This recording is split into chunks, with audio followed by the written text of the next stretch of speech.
Olá, graça e paz da parte de Deus e Pai do nosso Senhor e Salvador Jesus Cristo, amém? Seja bem-vindo ao canal Venha ao Teu Reino. Meu nome é Thiago Santos, eu sou pastor e eu vou começar a partir desse vídeo uma série de exposição de estudos na carta de Paulo aos Romanos, tá bom? E eu vou começar lendo os primeiros 7 versículos. Nós vamos falar sobre Paulo e o Evangelho, mas antes da gente poder começar, já te convido a deixar um like, tá bom? A se inscrever em nosso canal, ativar as notificações, porque todas as vezes que eu estiver colocando essa série, né, o conteúdo dessa série, você estará sempre sendo notificado, tá bom? Então já deixa seu like aí, já se inscreve no canal e você vai estar me abençoando, me motivando aí a estar gerando esses conteúdos aqui de Paulo aos Romanos, tá bom? Resumidamente, a carta de Paulo aos Romanos, né, é a carta da justiça de Deus, é o evangelho da justiça de Deus. A reforma protestante, gerada ali, na verdade, pelo pai ali, Martinho Lutero, se deu muito por conta da carta de Paulo aos Romanos, quando Lutero, ele era um monge, né, e ele foi ali convocado para poder dar um estudo de Salmos, e depois foi colocado também o desafio dele poder fazer uma exposição de Romanos, e Lutero diz a tradição que ele vivia com diversos conflitos interiores, né? Ele olhava e percebia um Deus muito irado, um Deus como um juiz. E quando ele leu capítulo 1 de Romanos, versículo 17, quando ele percebe ali uma citação que Paulo faz de Abacuque, onde o justo viverá pela fé e não pela lei, Lutero vai dizer que foi como uma luz entrou, né, dissipou as trevas do coração dele, e ele percebeu que um homem, uma pessoa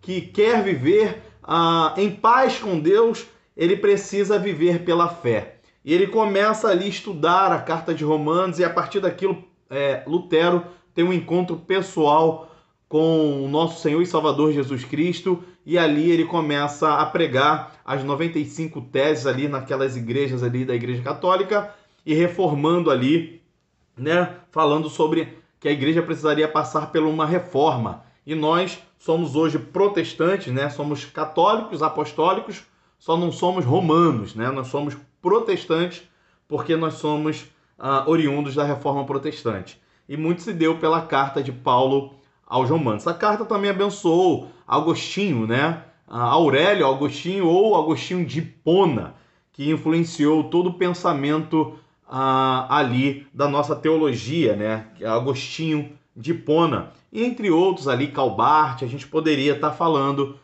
introdutoriamente aqui sobre a carta de Paulo aos Romanos, mas eu vou me concentrar aqui no texto, a exposição do texto pelo texto.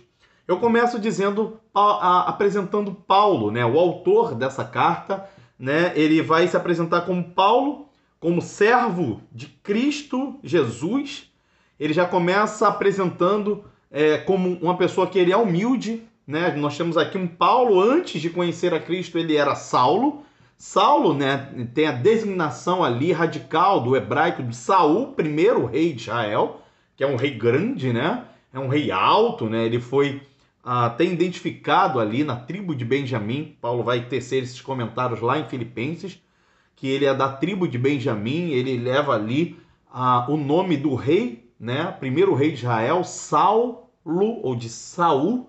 E quando ele tem um encontro com Cristo, ele adota ali o nome romano, Paulo, que é pequeno. Ele começa dizendo que ele é pequeno, e ele é um pequeno escravo, um servo de Cristo Jesus, né? Cujo qual ele expressa no versículo 4 que Jesus é o Senhor, né? Foi declarado ali Senhor. Então Paulo já começa se apresentando um pequeno servo de Cristo, com um chamado específico, né? Chamado para ser apóstolo, né? Então você percebe que ele começa dizendo sobre duas categorias. A categoria de grande humildade, Paulo, ele é escravo de Cristo, mas ele também apresenta uma segunda categoria, uma categoria de grande autoridade, também de grande responsabilidade. Ele tem chamado para ser apóstolo, um chamado específico. Ele vai tecer comentários também sobre 3 chamados que eu e você temos também na nossa vida cristã. Todos nós temos um chamado específico. No caso do Paulo, ele é um apóstolo. Nós somos a nossa identidade de filhos de Deus, mas nós temos um chamado de sacerdócio santo. Eu não sei qual é o teu chamado específico, o meu é pastoral, talvez o seu é de ser mestre, evangelista. Aí você pode chegar à conclusão, pastor, eu não sei, né? Que é a dúvida de muita gente. Pastor, eu não sei qual é o meu chamado, eu não sei para aquilo que Deus me chamou. Na minha questão específica, Paulo também vai trabalhar em Romanos, lá no capítulo 12, a questão do chamado em dons. Dons de amor, de liderança, né? Do serviço, de misericórdia, enfim. Deus te chamou e te deu um dom para você servir e manifestar o reino de Deus nessa terra. Você pode ter certeza disso. E você em Deus, você em Cristo Jesus, buscando a sua vontade pelo qual ele te criou, você vai descobrir. Paulo continua ainda no versículo 1, separado para o evangelho de Deus. Ou seja, Paulo antigamente, né, ele foi criado aos pés de Gamaliel para ser separado para a lei. Agora, depois de Cristo, o encontro com Cristo lá na estrada de Damasco, relatado e narrado lá em Atos 9, agora ele se torna um escravo, né? Ele é um pequeno escravo de Cristo e foi separado, né? Agora para o evangelho de Deus. Ele já começa dizendo que o evangelho de Deus é a origem. Tem a origem em Deus. O evangelho, a boa notícia de Deus, né? Cujo qual os 6 pilares do evangelho, que é a criação, que é a encarnação, que é a crucificação, que é a ressurreição, a ascensão e a parúcia, que é a volta de Cristo. Nós temos aí os 6 pilares da boa notícia de Deus. E Paulo começa dizendo que essa boa notícia, esse evangelho, tem origem em Deus. Ele começa dizendo no versículo 2, 3 e 4, falando do evangelho agora, cujo tema central é Cristo Jesus, o qual antes havia prometido pelos seus profetas nas Sagradas Escrituras. Esse evangelho de Deus, né, cuja origem é Deus, ele é uma promessa, né, dos profetas, e essa promessa está relatado e narrado nas Escrituras, né? O evangelho de Deus, a vontade de Deus, ela não está na sociologia, nem na medicina, nem na psicologia, mas ele está nas Sagradas Escrituras, nas Santas Escrituras. Então, o nosso objetivo aqui será fazer um estudo, uma exposição da carta de Paulo, partindo de fato das Escrituras, tá bom? E esse evangelho, ele diz no versículo 3 acerca de seu filho, né? Jesus Cristo, seu filho que nasceu da descendência de Davi, segundo a carne.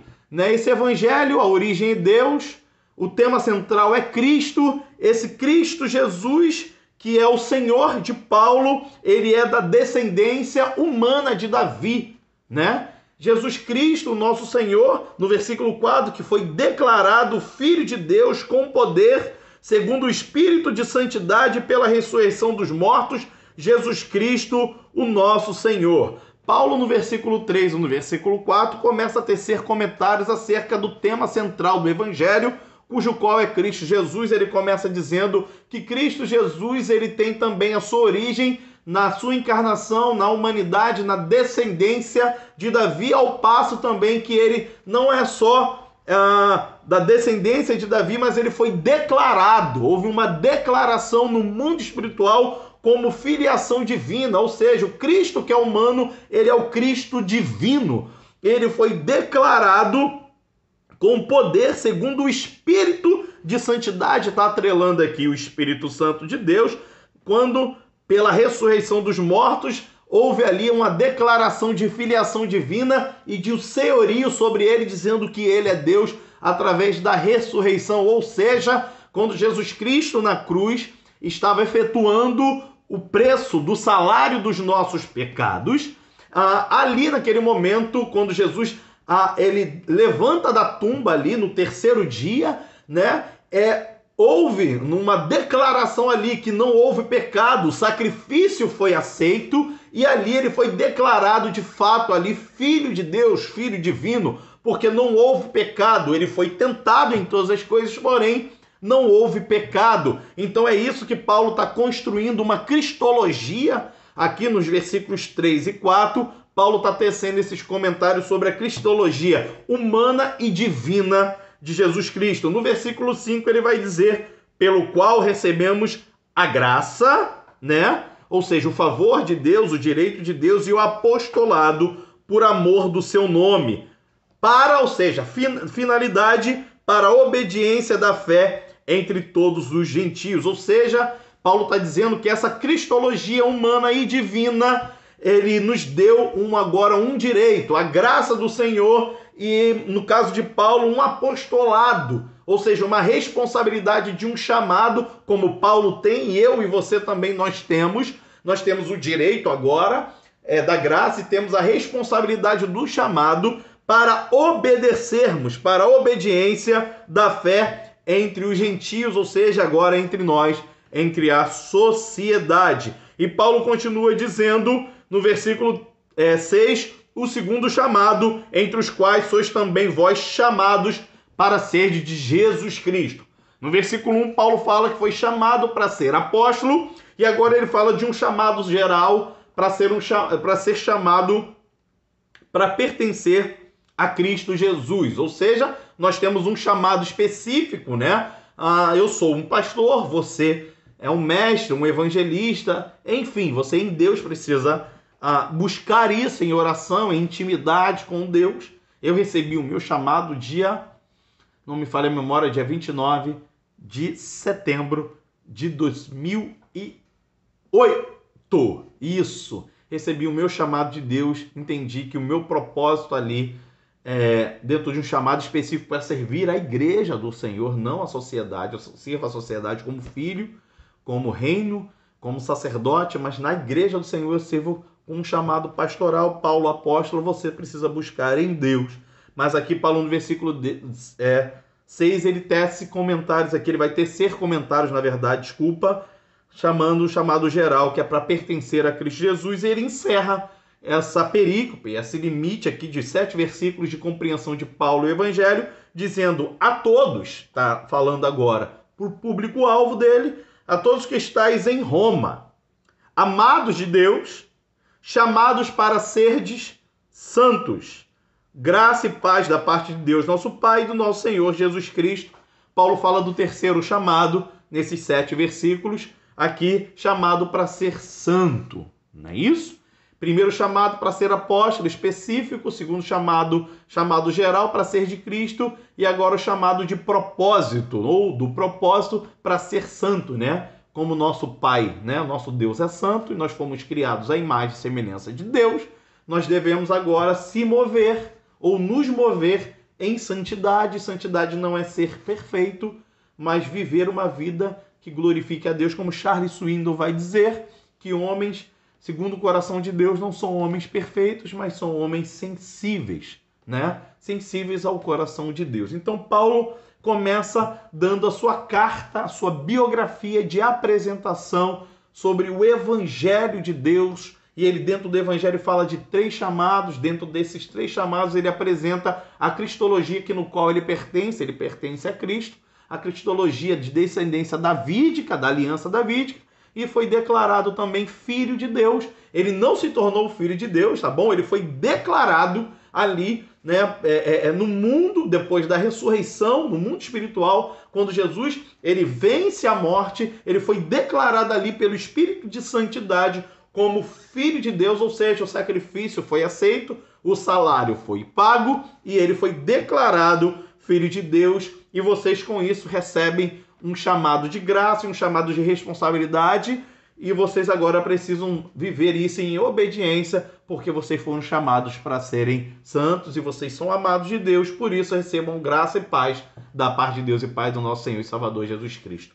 Esse é o resumo do estudo e da exposição dos 7 primeiros versículos da carta de Paulo aos Romanos, e nós vamos continuar na próxima aula falando dos versículos 8 ao versículo 17. Tá bom? Se você gostou desse primeiro vídeo, nesse início de série, já se inscreve no canal, ative o sininho, compartilhe esse vídeo para mais pessoas que gostam da carta da justiça, da carta de Paulo, a carta do Evangelho de Paulo, entendido também como a carta do Evangelho de Paulo. Se você gostou, deixa um like, deixa o seu comentário, alguma dúvida aqui que você viu aqui, que você gostaria que eu tirasse, que eu já inicio falando do texto, mas já tirando a sua dúvida, tá bom? Que Deus te abençoe em nome de Jesus e venha o teu reino.